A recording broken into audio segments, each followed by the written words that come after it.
Hello everyone! Today, I will teach you on how to download free ebooks from Google Books. First, open Google. Launch your web browser and go to Google.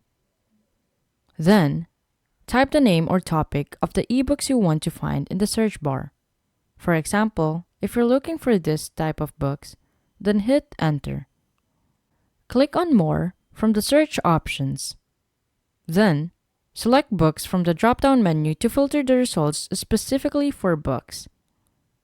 Browse through the search results and explore the available options. You'll see various titles related to your search query. Click on any book that interests you. Look for options like Full View, Open, or Read.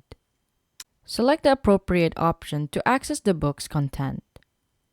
Once you've opened the book, locate the option to download. It may be labeled as Download PDF or similar. Click on the download link to initiate the download process.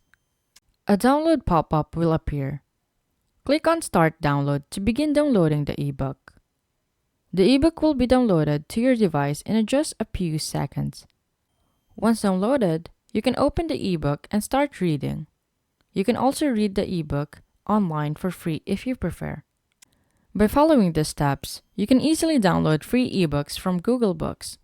Enjoy reading your favorite titles without any cost. If you found this guide helpful, please don't forget to like, subscribe, and hit the notification bell for more updates. Until next time, see ya!